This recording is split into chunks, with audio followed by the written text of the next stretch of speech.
find and extract the missing CIA agent. The target was laying low with the friendly Mujahideen during the vocal cord parasites incident. The man headed back to OKB-0 after the Soviets recaptured it. Check the target's VI on your iDroid.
The target this time is a Soviet soldier who was passing information about his country's activities to Langley.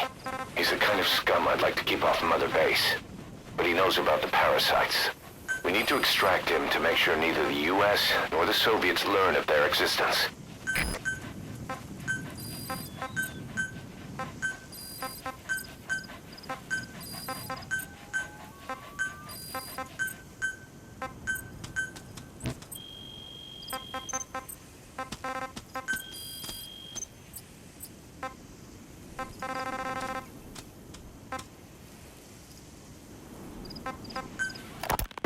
We finished decoding the informant's report. That floating kid we've run into a few times now. Looks like he was a test subject in clinical experiments. The Soviets called him the Third Boy.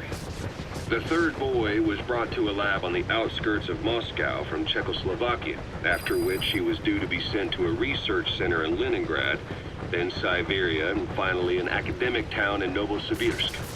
It doesn't appear that the researchers witnessed the talents we've seen from him, but nevertheless, he was quite the popular subject.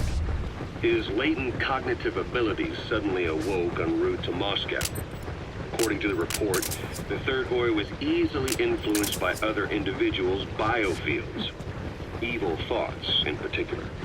They affected his mind like a virus. Extreme anger or resentment, motives for revenge, in other words. Now, during the transport flight to Moscow, the boy was exposed to a powerful mental energy field coming from a certain individual. Ever since, being conscious of his powers, he's become a sort of energy generator. What's unique about him is the way his acute telepathic abilities get taken over by another person's will.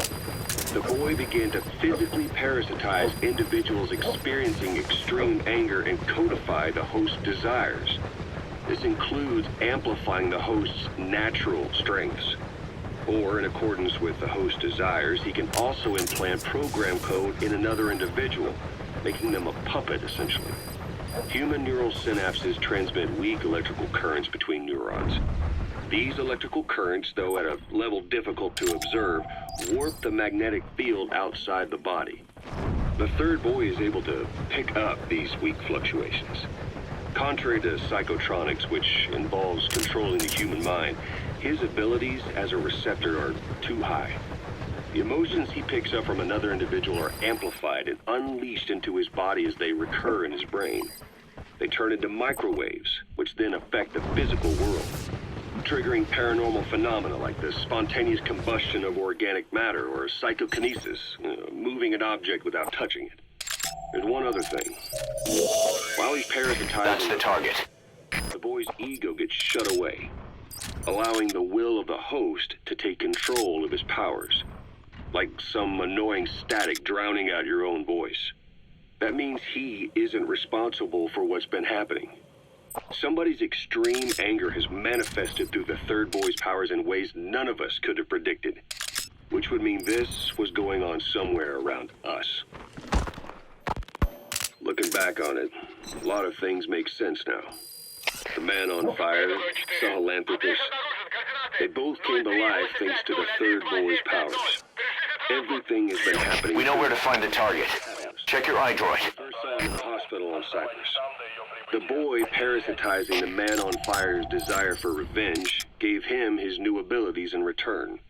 He next appeared at the Hamid Fighters Fort where the honeybee was hidden.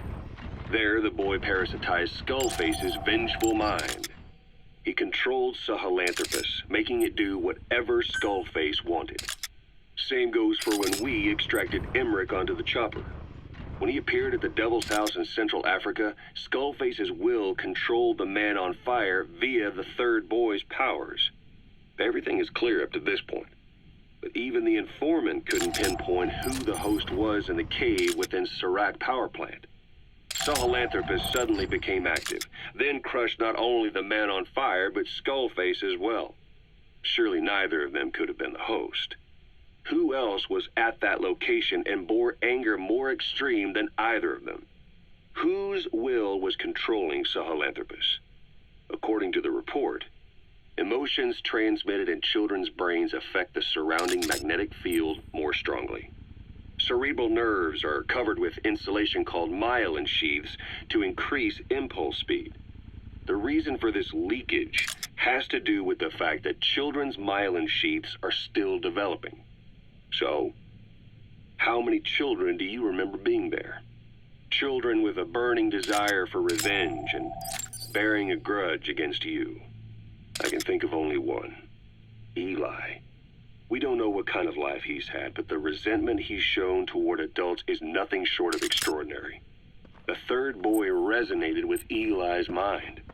And that means Eli bore the strongest animosity of all individuals within the boy's reception range, estimated to be a 3-mile radius, beating out even Volgan and Skullface. The third boy has probably remained hooked on Eli's anger since. You remember at the Devil's House, the third boy showed an interest in Shabani? That must have been his ego making a rare appearance. He may possess abilities far beyond anyone else in the world, but You mentioned the palace. Probably Lamar Khatte Palace. Security there will be tight. Think you can grab the target before he arrives? I'm sending his predicted route to your iDroid. So what kick-started the third boy's powers? If we look at the location and time that his plane went down, we can make a pretty good guess. When the plane experienced the first anomaly, it gave an accurate report of its position to a control tower, due north of the Black Sea, 125 miles east of Kiev. Dead south on the Black Sea is Cyprus's Green Line. So the plane's position was directly north of the hospital where you'd been asleep for 9 years. And this anomaly was reported at exactly the same time that you woke up. The plane was enveloped in flame from the inside out. The fuselage burnt to ashes. There were no survivors, at least not publicly admitted. Your thoughts formed a synchronicity with the boy's psyche and were amplified inside his brain. That would have been more than enough to trigger his abilities. Your rage was like a big bang in his head, blowing the lid off his powers. The boy was then secretly moved to the lab outside of Moscow where Volgan was comatose. There, Volgan's thoughts resonated with the boy and he was awakened. Volgan became the man on fire, hell-bent on getting revenge on you. His instincts led him straight to you. That would have been more than enough. Your thoughts formed as if the plane and this anomaly due north of the Black Sea, 125 miles east of Kiev. Dead south on the Black Sea is Cyprus's Green Line. So the plane's position was directly north of the hospital where you'd been asleep for 9 years. And this anomaly was reported at exactly the same time that you woke up. The plane was enveloped in flame from the inside out. The fuselage burnt to ashes. There were no survivors, at least not publicly admitted. Your thoughts formed a synchronicity with the boy's psyche and were amplified inside his brain. That would have been more than enough to trigger his abilities. Your rage was like a big bang in his head, blowing the lid off his powers.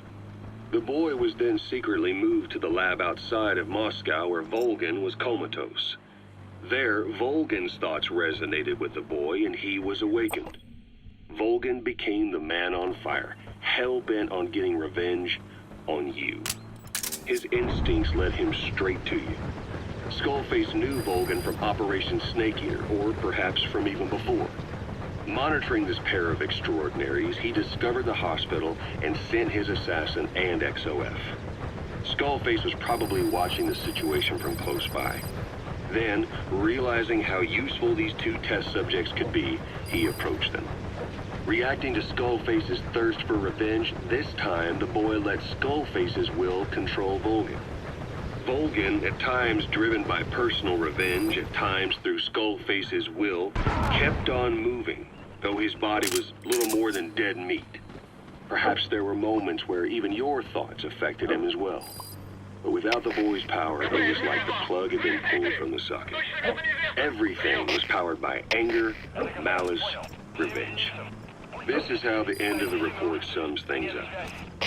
Both the third boy and the man on fire were originally test subjects of paranormal research for military applications, like telekinetically controlling the leader of an enemy nation and making him launch a nuke, or stopping the heart of someone on the wrong side of the Berlin Wall, experimenting with latent human abilities. They were used as tools of the Cold War. The boy's only crime was being born with unique gifts. But he was sacrificed on the altar of war. His life reduced to slavery under other people's wills. Turned into a living weapon with no will of his own. Eventually, the only emotion he could feel must have been the desire to get revenge for the hand he'd been dealt. Boss, it's you that awakened the boy's powers. But there's more to it than that.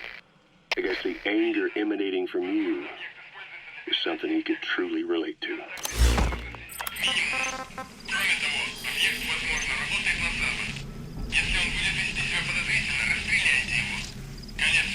Hear that, boss? Quarantining the target is convenient for us, but if worse comes to worst, they might kill him. You better hurry.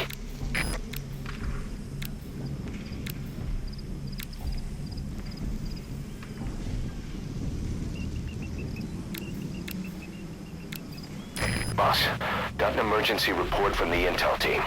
Someone has taken over the observation post north of Lamar Khatay Palace, and a vehicle has just left the post, headed for the palace. Watch yourself. This could be connected to the target.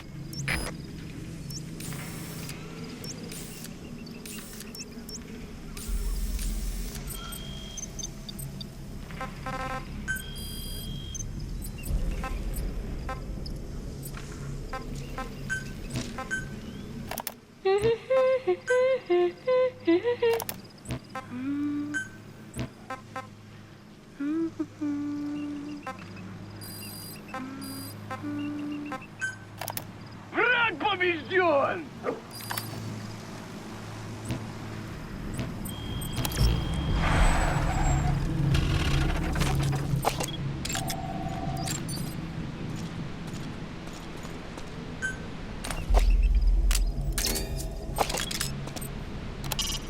If he's with the group that took over the North Observation Post, he can't be a Soviet.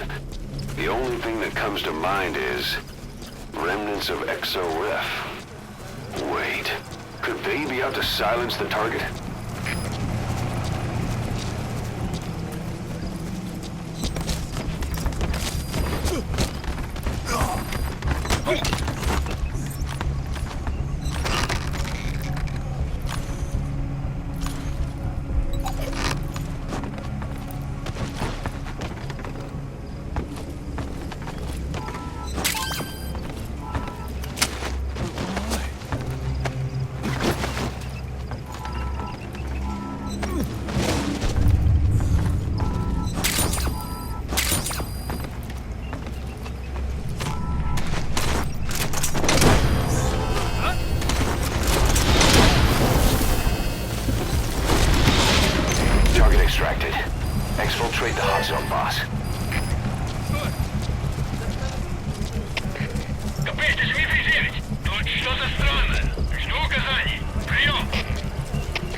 zone. No enemy forces in pursuit.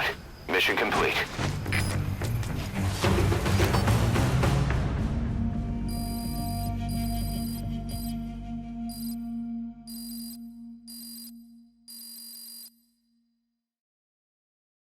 Yes, mission complete.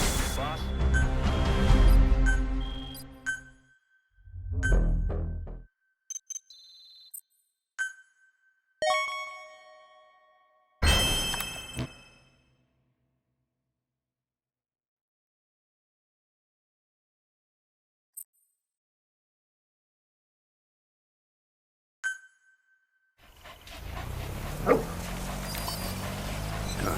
Good dog.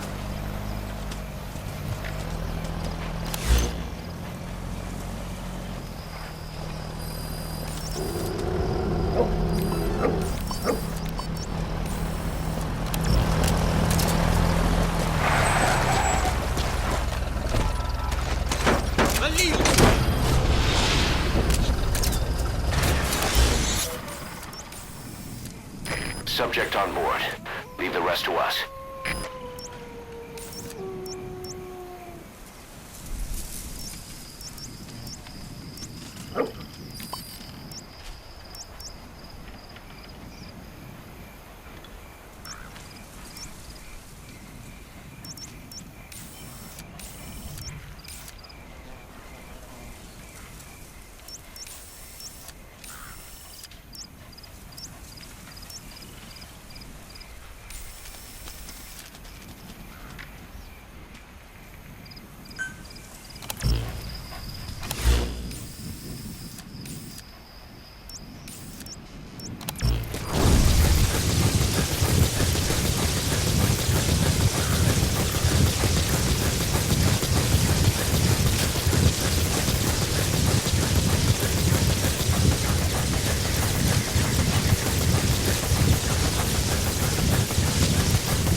Boss, get down.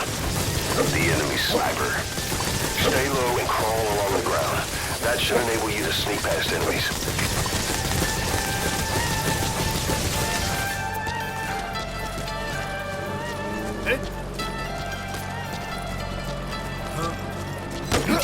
That's the target.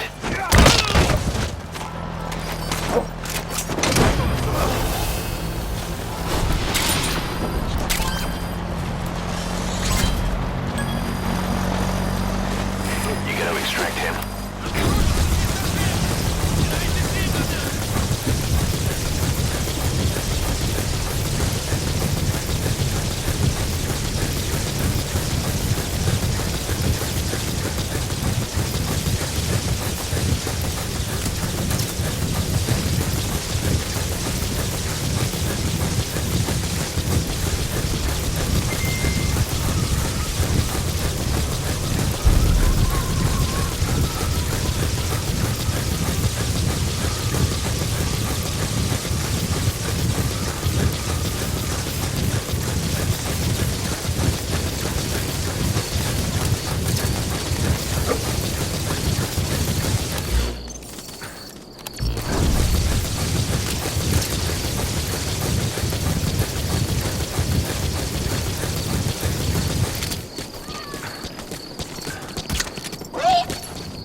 I did not choose to be quiet. I wanted to express my feelings to you. If only we shared a common tongue.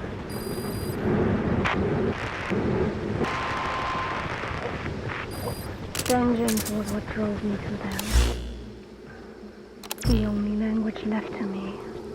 Revenge. But the words we shared... No, that was no language at all. That is why I chose the language of gratitude instead and go back to silence.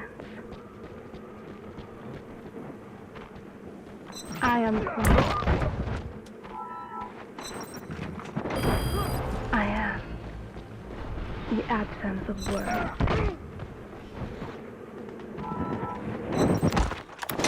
He's coming too. Roger that.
умолчанию лучше. Не то чтобы единый коммунизм, но это... Ладно, мне пора. Дальше.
Roger.